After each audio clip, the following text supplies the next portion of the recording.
तो प्यारे बच्चों, अगर हम लोग बात कर चलते हैं कॉन्ग्रुएंसी ऑफ ट्रायंगल्स की, तो ये बात आपको समझनी चाहिए कि एक ट्रायंगल अगर दूसरे ट्रायंगल के बिल्कुल जैसा होगा, मतलब चाहे उसको रख आप कैसे भी दो, लेकिन अगर वो उसके बिल्कुल जैसा होगा, जैसा ए बी सी है, अब वैसा ही अगर मेरे पास एक ट्रायंगल पी क्यू आर होगा कि पी क्यू आर को मैं उठाकर ए बी सी के ऊपर रख दूं, तो ए बी सी को पूरा पी क्यू आर ढक ले और पी क्यू आर को पूरा ए बी सी ढक ले। मतलब जैसे कि आपके दो हाथ होते हैं और एक हाथ ने दूसरे हाथ को पूरी तरह ढक लिया, तो उस कंडीशन में ऐसा तभी पॉसिबल है जब जितना ए बी हो उतना ही आपके पास पी क्यू हो, जितना बी सी हो उतना ही आपके पास क्यू आर हो, और जितना ए सी हो उतना ही आपके पास पी आर हो।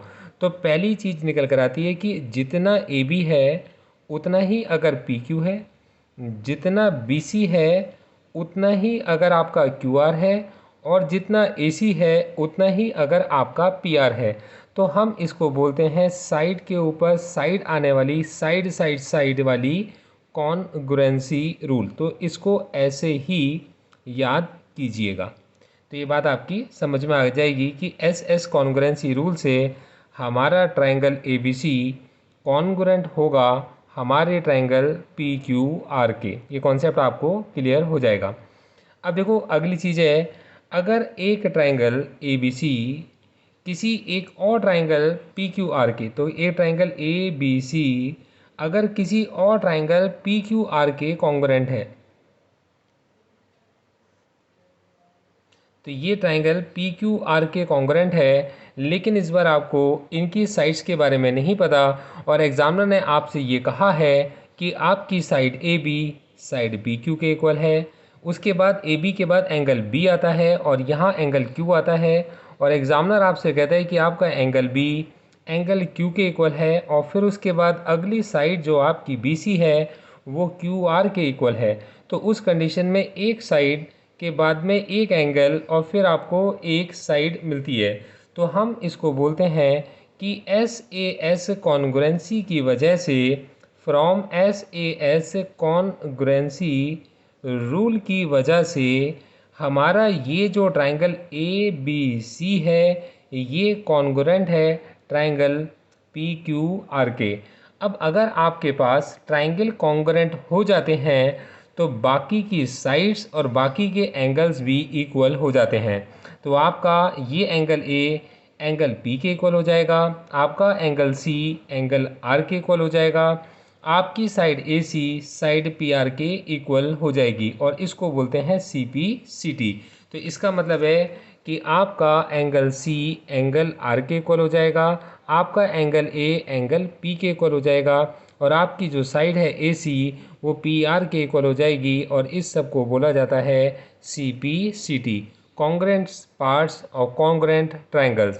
बच्चों ये समझ में आता है आपको?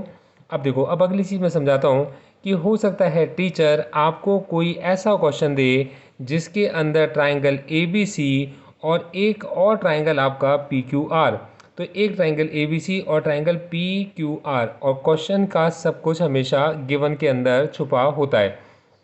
और टीचर ने इस बार क्या बोला आपको कि ये साइड बी सी इस साइड क्यू आर के इक्वल है। तो टीचर ने कहा कि ये जो साइड बी सी है इस साइड क्यू आर के इक्वल है, ये टीचर ने आपको गिवन बताया। अब बी सी के लेफ़्ट वाला एंगल बी और क्यू आर के लेफ़्ट वाला एंगल सी, तो आपका एंगल बी और आपका एंगल क्यू अगर इक्वल है, बी सी के राइट वाला एंगल सी और ये वाला एंगल आर, तो आपका एंगल सी अगर एंगल आर के इक्वल है, तो ये एंगल बी अगर एंगल क्यू के इक्वल है, ये एंगल सी अगर आपका एंगल आर के इक्वल है, तो आप ये देखो कि टीचर ने आपको बोला है कि भाई बी और क्यू इक्वल है, सी और आर इक्वल है, और बी सी साइड इक्वल है। तो कहने का मतलब निकला कि एक एंगल के बाद एक साइड और फिर एक एंगल हमें मिलता है। तो इसको दो तरीके से हम लोग लिख के चलते हैं, ये हमारे पास में साइड है, ये एंगल है, ये एंगल है। जब हम इसको प्रूव कर रहे हैं तो हम देखेंगे कि साइड के लेफ़्ट में भी एंगल है और साइड के राइट में भी एंगल है। तो हमारे पास फ्रॉम ये साइड से पहले भी एंगल, साइड के बाद में भी एंगल वाली कॉन्ग्रुएंसी, मतलब from A S A congruency rule, तो ASA कॉन्ग्रेंसी रूल से हमारा ये जो ट्राइंगल ABC है ये ट्राइंगल कॉन्ग्रेंट हो जाएगा ट्राइंगल PQR के कॉन्ग्रेंट हो जाएगा। और अगर ये कॉन्ग्रेंट हो गया तो बाकी जो चीज़ें हमें नहीं पता थी वो CPCT से इक्वल हो जाएंगी।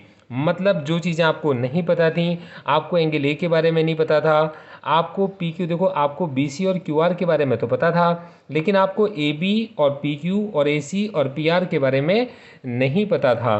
तो आप AB को PQ के इक्वल, AC को PR के इक्वल और एंगल C को और एंगल A को एंगल P के इक्वल लिख दोगे और ये सारी चीज़ें आपकी congruent parts of congruent triangles from CPCT बन जाएंगी। बच्चों ये चीज़ समझ में आती है? ये बहुत इंपॉर्टेंट है, एक बार इसको ऐसे समझ के करना।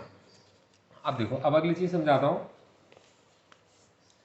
देखो बच्चों, अगली चीज़ हमारे पास में आती है कि टीचर ने आपको एक ट्राइंगल दिया और उस ट्राइंगल के अंदर एक राइट एंगल बना है। ये ट्राइंगल ABC, ये ट्राइंगल आपका PQR। अब देखो दोस्तों, ये हमारे पास में एंगल B90 है और यहाँ एंगल Q90 है।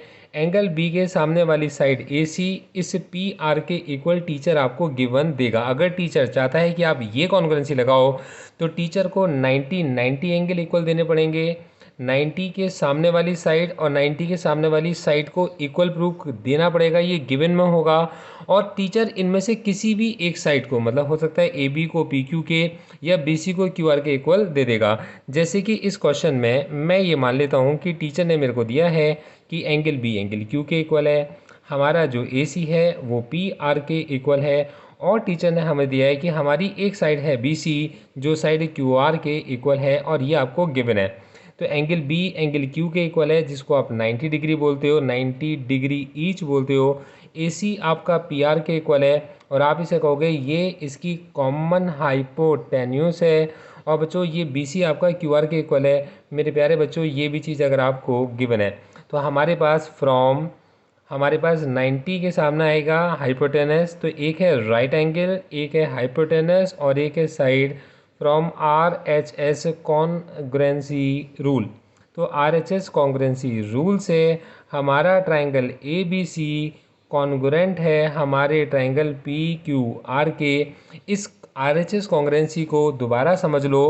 RHS आप केवल तभी लगा सकते हो जब आपको एक राइट एंगल पता हो और राइट एंगल के सामने की साइड आपको पता हो और तीसरी कोई एक साइड, ये इसमें से कोई एक साइड आपको गिवन हो, तभी RHS कॉन्ग्रुएंसी लग सकती है। इसके अलावा RHS कॉन्ग्रुएंसी अगर आपको हाइपोटेनस इक्वल नहीं पता, नहीं लग सकती।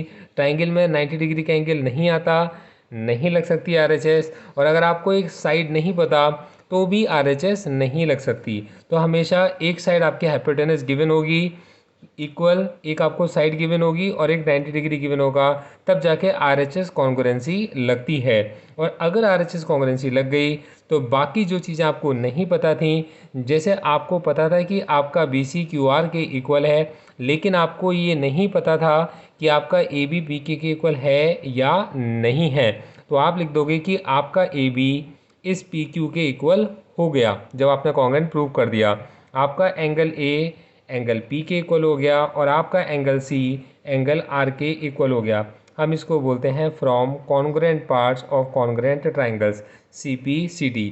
तो बच्चों, आपको कुछ भी ना आता हो, बस केवल ये आता हो कि हमारे पास RHS कॉन्ग्रुएंसी क्या होती है, हमारे पास SSS कॉन्ग्रुएंसी क्या होती है, हमारे पास में SSS कॉन्ग्रुएंसी क्या होती है, SAS कॉन्ग्रुएंसी क्या होती है, और हमारे पास ASA कॉन्ग्रुएंसी क्या होती है। अगर आपको ये कॉन्ग्रुएंसीज आती हों तो इसके अंदर बस मैं आपको एक और चीज़ छोटी सी सिखाना चाहूँगा जिससे आपको फिर सब कुछ आ जाएगा। ये कई बार टीचर इसको इस तरीके से कंफ्यूज करने के लिए देते हैं कि ट्राइंगल ABC है और ट्राइंगल आपका PQR है, और टीचर आपको कुछ इस तरीके से देंगे कि आपकी साइड AB साइड PQ के इक्वल है। अब एक एंगल टीचर ने आपको दिया कि एंगल A एंगल P के इक्वल है, और फिर टीचर ने कहा आपके पास में एंगल C एंगल R के इक्वल है, एंगल C आपका एंगल R के इक्वल है। अब बच्चों, प्रॉब्लम क्या होती है कि बच्चा ये नहीं समझ पाता कि यार मेरा AB PQ के इक्वल है, मेरे को तो सर ने समझाया था कि ए बी के अगर लेफ़्ट का एंगल है लेफ़्ट के एंगल के इक्वल, तो एक राइट का एंगल राइट के एंगल के इक्वल होना चाहिए। तो बच्चों मैं आपको इसमें एक चीज़ समझाता हूँ। देखो बेटे, अगर ये 30 डिग्री है तो ये भी 30 डिग्री होगा, अगर ये 50 डिग्री है तो ये भी 50 डिग्री होगा। तो 30 और ये 30, ये 50 तो ये 50। मेरे प्यारे बच्चों खुद समझाओ, ये 30 और 50 का सम कितना होता है आपके पास 80। तो रिमेनिंग एंगल बी कितना बचा आपका 100। ये 30 है और ये 50 है, तो इसका सम भी कितना होगा 80। रिमेनिंग एंगल कितना बचा 100। तो आपका बी एंगल क्यू के इक्वल हो गया, दोनों एंगल्स आपके इक्वल हो गए और ए एस ए कॉन्ग्रुएंसी लग गई। जब किसी ट्राइंगल के दो एंगल्स इक्वल हो तो तीसरा अपने आप इक्वल हो जाता है, क्योंकि वो तीसरा एंगल 180 में से दोनों को माइनस करके ही ऑब्टेन किया गया होता है। तो बच्चों लेकिन क्या होता है कि टीचर इसमें ना आप अगर ए एस ए लगा दोगे तो टीचर क्वेश्चन को काट देती है। तो उसका तरीका क्या होगा कि आप ये देखो कि इस साइड के बाद के दो एंगल इक्वल हैं, तो आप इसको डबल ए दो एंगल और एक साइड यहाँ लिख दो या फिर यहाँ जहाँ आपका मन करता हो। आपका इसी से डबल एस लिखो तो ज़्यादा अच्छा रहेगा, from double A S congruency rule, क्योंकि ये आपके पास एक कॉरेलरी होती है। Double A S congruency rule आपका ये ट्राइंगल ए बी सी अब कॉन्ग्रुएंट है आपके ट्राइंगल पी क्यू आर के। तो बच्चों ये इंपॉर्टेंट कॉन्सेप्ट मैंने आपको पहले कॉन्ग्रुएंसी का समझाया, पहले इसको अच्छे से समझ लो। इसके बाद मैं 3 क्वेश्चन आपको बताता हूँ, इनको अच्छे से प्रिपेयर कर जाओ, आपकी कॉन्ग्रुएंसी पर बहुत अच्छी कमांड हो जाएगी। All the best.